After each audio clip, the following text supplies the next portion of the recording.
Sometimes I'm happy, but sometimes I feel like I'm trapped.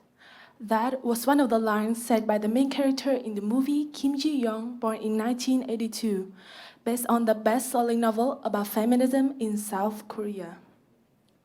You all may be wondering, why did I bring up this feminist movie?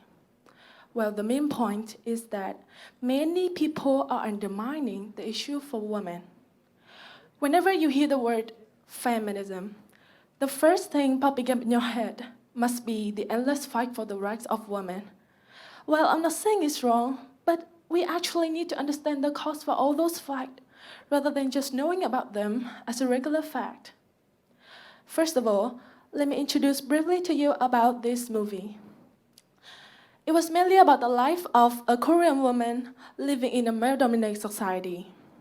During the movie, she just did daily chores such as taking care of her child, then doing housework, then getting compliments from her mother-in-law, just like every other Korean housewife. But she did not notice that she was getting sicker and sicker. After she quit her job to stay at home, she started to have trouble mental health due to postpartum depression. Now, her story may not sound that dramatic, but what if I told you that this movie has triggered a fierce sexism battle in South Korea? Some people are subconsciously taking what hardships women are facing for granted. And trust me, those perspectives like she stay home and take care of her children and her husband bring home the bacon, they've already been an alarming issue, but our eyes are blurry to see. The awful thing that Kim Ji-young has suffered in this movie is also what thousands of South Korean women out there are facing right now, but our eyes are blurry to see. Consequently, the accumulated repression of unequal treatment drove women to rise. On June 9, 2018, 22,000 South Korean women have protested for their privacy invasion by those which are called spy cam, set up in change room or public places to take sensitive image of the woman's body and sell them, which was also a detail mentioned in the movie previously. Now, let's take a look at a larger scale. The endless fight for the rights of equality, recognition, and respect for women not only occur in Korea, but also everywhere around the world these days. Survey of The Guardian on 75 countries in 2020 have shown that almost 90% of people are biased against women in relation to politics, economics, education. Priyanka Chopra, for example, she is a successful Indian actress, singer, and film producer. When she was 18, a producer has told her that he would replace her if she didn't agree to the low salary condition that he gave to her in order to participate in his movie. And the reason he gave at that time was that girls are replaceable in the entertainment business. So what he said could have given her insecurities at that time.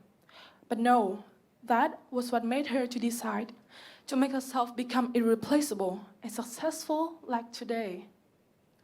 Well, beside the story of women these days, did you notice that it has been forever since that time we all thought that there would be a remarkable change after the celebration of International Women's Day, after thousands of women's suffragettes have happened in the past?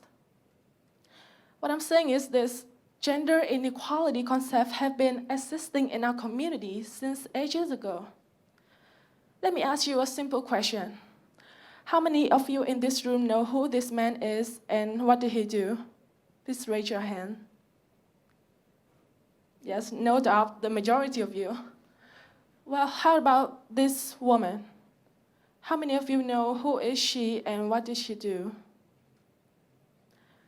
As you all can see right now, while everyone in the world know about Thomas Edison, the man who invented the light bulb, only a few of us know about Hedy Lamarr, the woman who invented Wi-Fi, even though both of them were great inventions to put in use in our daily life today, right?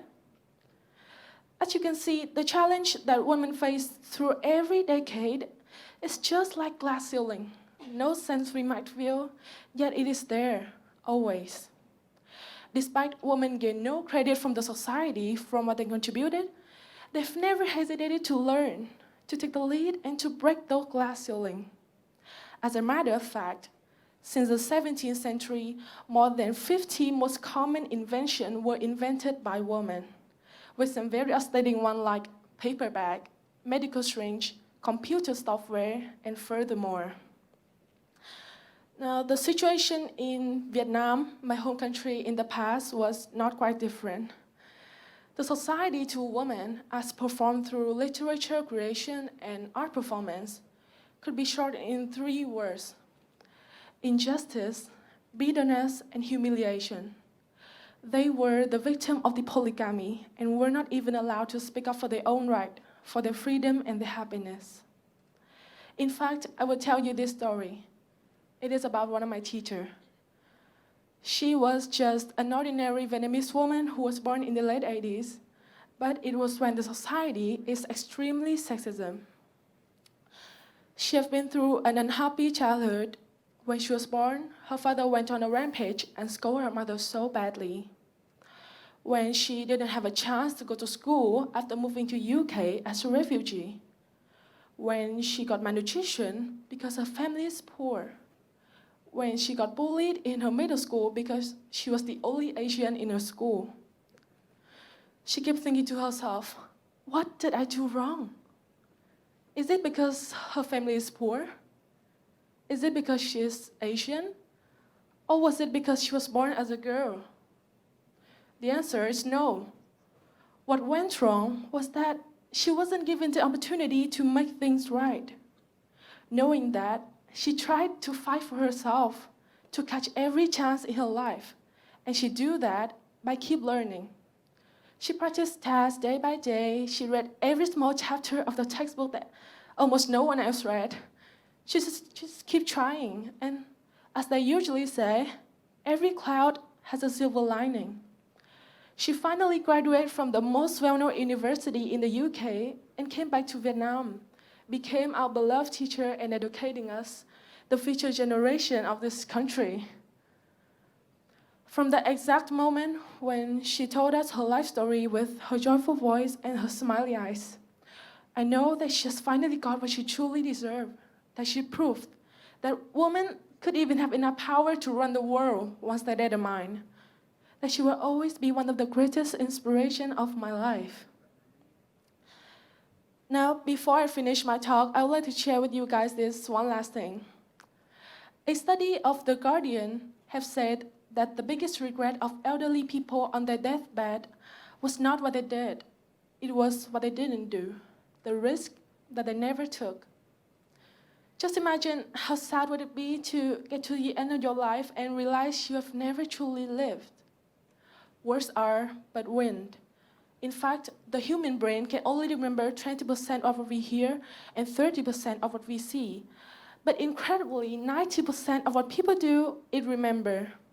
Now, I dare you to take an action and make some changes.